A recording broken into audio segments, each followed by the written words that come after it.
you think it's a political? Do you think it's a racial tool, or I personally, I could never understand it, and I could never see why that's the case. I could say that it's a tool, but could I really? I think, unfortunately, what happens, we can, as a people, are economically affected disproportionately when it comes to, let's say, representation, right? So when someone goes into court that can afford an attorney, I go in there, maybe I can't afford an attorney. So I got to be stuck with this public defender who's really, they're there being paid by the city or the county or whoever. They're getting their paycheck. They're not really there to win the case. They really want me to settle, to plead out. So those are the easiest ones to get through. If I have to get an attorney, that's going to cost me money, and I may not have access to that money. But weeks ago, we talked about the same crime, the lady that was doing the embezzlement or whatever. It's just unbalanced in the justice system, period. When you're dealing with two different people, they don't look alike, but they can be doing the same crime, and just depending on who that judge is, they can be given a totally different punishments for the exact same crime. So if you've got a clean sheet and you're the main man, God or otherwise, how would you fix that problem? How would you even make a way to possibly? And we'd like to hear people's ideas in the comments below. That what do you think would be a start to correct that problem? Well, first, I would do a blanket of these rules and laws that we have now passed. People were locked up before, and now with this stuff is legal, i.e., THC marijuana deal. There's tons of people in prison right now for charges for marijuana, and it's freaking illegal pretty much wherever you go now. It's legal now for people to buy it, sell it, smoke it, whatever. That just needs to be taken off the table completely. The victimless crimes that you have, where you're either doing something to yourself, or you're prostituting, or I don't know, whatever the case is. Those are crimes. They stink, but does that person really need to be in a prison cell for that? So I think it's just a look back at how the punishment is rolled out. And the problem with that is that you have some judges in some of these places that have been there. They've been there for years, and they stay there for years because no one either runs against them or they never get removed. They're just there forever. So you're going to get the same thing year after year after year after year, and there's not a change. Yeah, I'd say they're definitely, like, Black people are definitely affected through.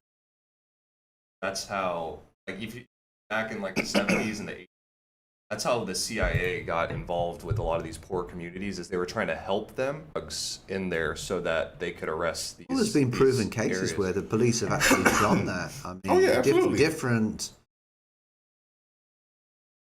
law entities, whatever you want to call them, it's come out over the years that they've actually done. I don't know if we talked about it on here. I feel like we have, but just to throw the story out there. Oh, in Philly. I just thought about that, Jack. Oh my goodness. So I mentioned it to y'all, but Steven never heard of it. Like, we're not talking out of our butt here. Like, this is a thing that cops did do. I want to say still do as well, but that's besides the point. They literally just bombed the living crap out of this black suburb. Like, helicopters over the suburb dropping literal bombs. I'm not talking about F-bombs. I'm talking about, like, stuff you put a fire to and it explodes. So, I mean, it's happened. It still does happen. It doesn't happen as egregiously as this, because that proves that there is change, but it still does happen. So this whole deal, just to give a little bit of background, so if one doesn't know, this movement John Africa started, it was originally, they called it the Move. It was a Christian movement of life, and it was a lot of black people that kind of came together, and they were doing it. I thought there was a movie out. I can't remember if there was a movie out on it, but anywho, it was supposedly similar to that of the Black Panthers, is what the authorities were calling it. They were pro Second Amendment and everything too. All of that. Yeah. It was a Black Power movement kind of group, right? But they bombed these people and killed these folks like it was the battlefield. And this was in the 80s. Yeah, this is not long ago at all. The 80s. So this is a problem because somebody sanctioned that and said, you know what? Yeah, go ahead, go forward with it. Do it. That's not cool. That's not cool. 11 people, including 5 children. So sad. Here in these United States of America. So the problem, again, the organization, and it's a fraternity. They agreed. It's a brotherhood. They come together. And I'm not going to paint every cop this way because every cop's not that way. But someone has to speak up and say something about it. Are they talking about it there? I want to get a video of the helicopters. Yeah, it was a mess. It was a mess. There you go. I think she might have been muted. Oh, I can turn it. That was Ramona Africa, the sole adult survivor of the attack on Move 30. Ramona Africa. Yeah, it's crazy. What's the what? My question, when you hear things like this, is why is it that in America the police force like this, but in the UK we don't have it? I don't live in the UK. Not to the degree. I mean, not to the degree. I've never ever heard of the police bombing. No. Well, that's because it serves a fundamental difference, right? Like, what is the UK's job as police, and then look at what is like a police jobs in the United States. In the United States, it's more of a military-esque style thing, which is why they have all these government subsidies for these big tanks and all this other stuff for SWAT. Right. Whereas in the UK, they don't even carry guns because they're the bobbies. There's police that's available with guns these days, but I mean they're not walking the streets with guns. Well, exactly. And in the United States, it's like every cop has the gun on their waist, and then they have the taser, then they have a bat, and they have the AR in their car. Yeah, exactly. And I've got to say that I'll never forget the first time I came to America in the 80s. It was a shock when you to even see that gun on something. You know, from an outsider's point of view coming in, it was a real shock to see somebody with a gun. So it's the first time I'd actually ever seen a gun. Really? Okay. So, you're walking through customs, and it's like... So the Bobbies didn't carry guns back in the 80s either? Really? We had a wooden truncheon. You tear some legs up with that thing, huh? I'll say, like, it's interesting. I went to, I don't know how I ended up there, but I was at the Pride Festival. Or the parade, like two or 3 years ago. He doesn't know how he got it. It's all coming out to that, my son. Yeah, and like there was cops at like every intersection because we're in downtown. Like they were shutting off all the streets in downtown, and there's cops at every intersection, and they're just slinging AR-15s across their chests. And it's like, I get it. Like your point is to protect, and I'm not talking to the cops. I'm talking more from a societal standpoint. But it's like.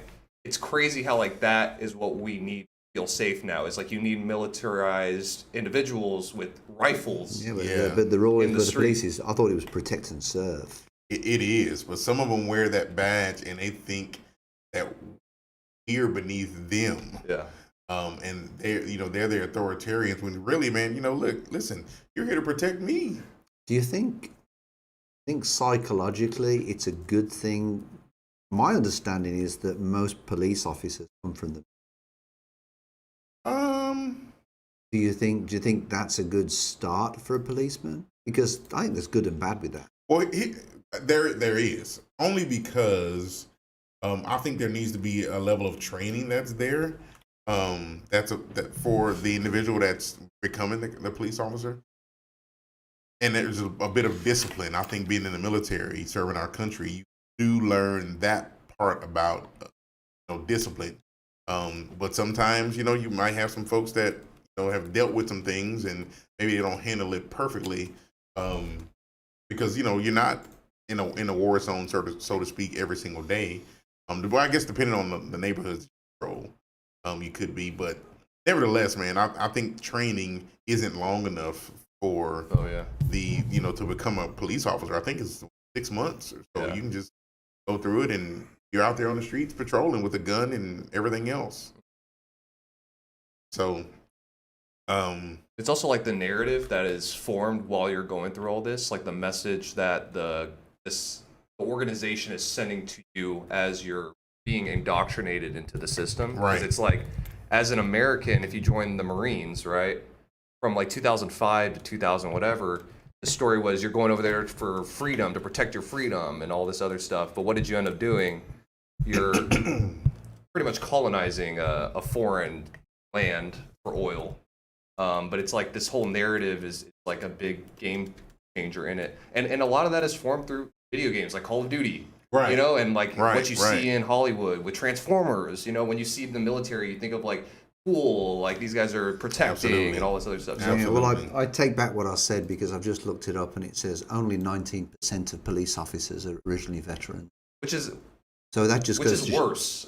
That's worse. The fact that they're not veterans, because that just means you have people out doing the 6-month training. At least if you're in the army, you go through like and I think you have basic our training, veterans I think stuff. are very disciplined. I think they're very I really do. I think they're very veterans disciplined. have to go through a certain level of training to do what they do, period.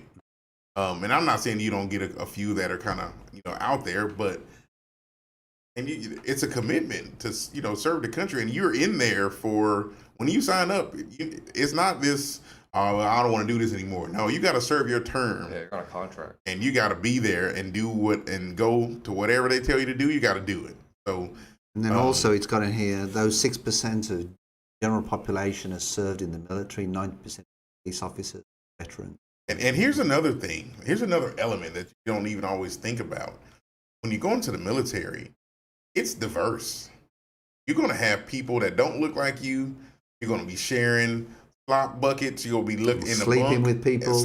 Taking showers with all kinds of people that don't look like you. When some of these cops, man, they go and they're put in neighborhoods to patrol that they've never been around black people, they've never been around Latino people, and so all you have is what you've seen or what the media's pushed out to you. So you don't even know how to behave. The black guy and the Hispanic person are fighting on your side and covering your back. They don't even know how to react to it. Right. Another quick feat. U.S. Department of Defense has been named the largest employer in the world with 3.2 million employees on payroll. So it's a corporation, really. Think about it. A lot of people, and it's not just in the United States. We have bases all over the world. Rock. And I'll tell you what's so fascinating about that statistic, Mr. Williams, is in a communist country, all right, and everything's militarized, and I don't think we're militarized as much. That is a really hitting statistic. Like all these countries, they have to do time in the military. Do you understand? So, well, and also think about it, right? I think the only reason they're able to become so successful because what they do is they force a lot of people in poverty. That the only job that pays well is the military. Exactly. And that's why you have in this country. In this country. That's why a lot of like these poor kids from like projects and all these stuff, they either sell drugs or they end up joining the military because you go here, you get a bonus, you get all this other, and like $16,000 to a kid from the projects is a lot of money. Yeah, and that's a lot of money for me. For anything, right? but like for them, there is a lot of people though that join the military because of the you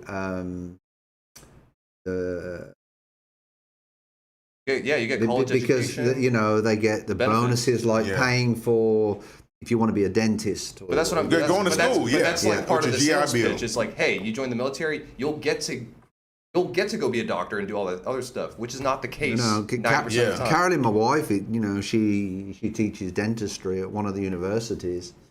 And there's kids there that actually become a dentist, go through the whole thing. and they From the military? they're on military scholarships. Yeah, it pays for it. And quite then, frankly, so then they end up being a dentist, and they haven't got, they haven't got a large bill at the end of it. Oh, yeah, which for is just sure. ridiculous. I think it's It's a smart choice. It for them. is to go and say, hey, you're going to serve your country for at minimum 4 years. I'll say you deserve it. Yes, they should pay for your schooling for sure. Quite frankly, so to Jack's point, I think it is kind of that ticket out of the dump, so to speak, for some kids. I mean, I even talked to my son about it. Hey man, this is something you can look at doing. Travel the world. I mean, we've already taken him all over the doggone world, but he could go and do it at the government's expense. At the government's expense. Yep. Absolutely. So, anywho, we need more cops that look like the people that they patrol, I think, in the neighborhoods. But that goes on to our next point, because as I was looking at that, just here in Houston alone, and we're at a shortage. I mean, city employees, they're filing lawsuits. They're basically saying we can't continue to overwork and burden the personnel. So people are quitting these city jobs that were, guaranteed to provide and so on and so forth, and they're short, man. The crime could be exponential if something doesn't turn around, in our area. So it's a to quote, I think, was it let's see who, Harris County Sheriff's Office. His quote was, "We cannot continue to overwork and burden our personnel. People are exhausted. They're quitting by the hundreds. At what point do you stop the bleeding? The ship is sunk." And I agree with that. And I only think the situation's going to get worse, because I think that there's a lot of people living on the poverty line. That's, I told you this morning that when we was talking before the podcast is, the future of work. We've got robotics coming in. How do people feed themselves? Because there's, I understand there's like a cross thing, because there's some industries now that are paying, they're paying more per hour because they can't get the people. But then that just gives more reason to bring in robotics, to do these jobs. Indirectly, in the long term, I think it actually does away with jobs. They reckon trucking will be gone in 5 years' time, because trucks are going to be autonomous. Yeah. I was telling you about, there's a restaurant, you wasn't here, Jack, but I was telling you about, James, about a restaurant in California called Cali Burger, and it's what they call a cobot. A cobot is basically they do less people, and what they basically do is they have less people, but they have a robot flipping the burgers and cleaning the grills. So you go in there, you don't speak to anybody to order your burger. You've got like the new McDonald's things, you've got where you press a button on what you've got, and it makes it more like you want, because when there's people there, there's always that, is the burger done properly, right amount of sauce done properly and everything. Yeah, when I was in Vegas, it was a thing I passed. Can't really see it, but it's a bar, and these are the robot's arms. And you go up and you order whatever drink you want. Like, you can pull the most random drink possibly think of. I mean, these are all the bottles, and it does it for you. Really, whatever you punch into the deal? You want gin and tonic with like 7 shots of whiskey? I mean, I don't know if they'll do that, but but like you can see, like, it does it. I wonder if there's video, but yeah, I mean. Is that one of the hotels, or is that? This was like, how you can like walk through off the strip, and then there's like just shops that you can go into and stuff. It's one of those. It's casually there. Well, I can say this: I don't want a robot replacing my police officer. We saw that movie in the 80s, and it didn't end well. RoboCop. RoboCop.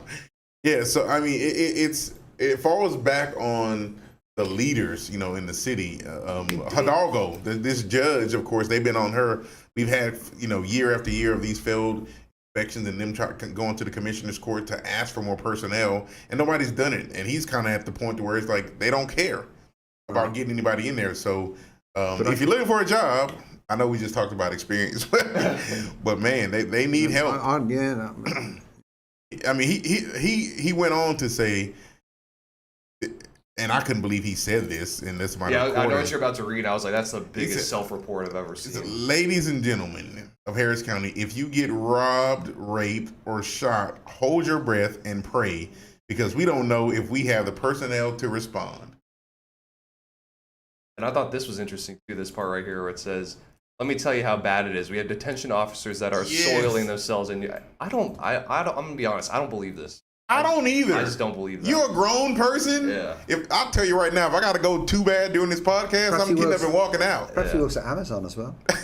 Exactly, those stories, right? Hey, even Amazon admin don't believe that stuff is happening. That's just not a grown person. Come on, man. Yeah. It's probably that bad that they almost want to. Yeah. But don't tell me that there are people actually soiling themselves. What's your position on your feeling that, and I personally feel that the police over here get involved in community policing as well. I think. You mean civil stuff? Yeah, like domestic.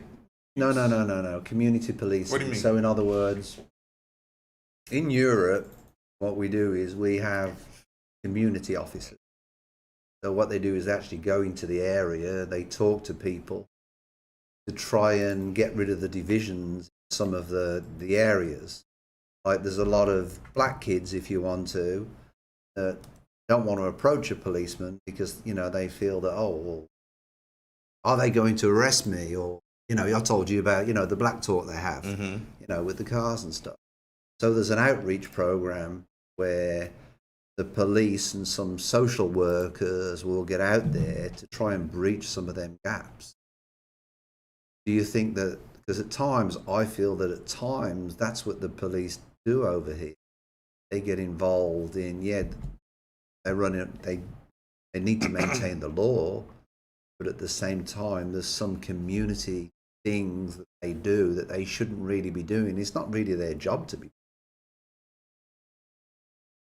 But they have an outreach program. They need to stick to handing out speeding. That's what they do. I think if you have this now, of course, we can't just have free reign. Say, hey, if you got a problem with your neighbor, handle it yourself, because people will act a fool, and folks will be getting pistol whipped and shot and all kinds of crap. They'll be heat checking real quick. You save that for the book. But the deal is, you can't send a social worker out there to try to diffuse an argument with.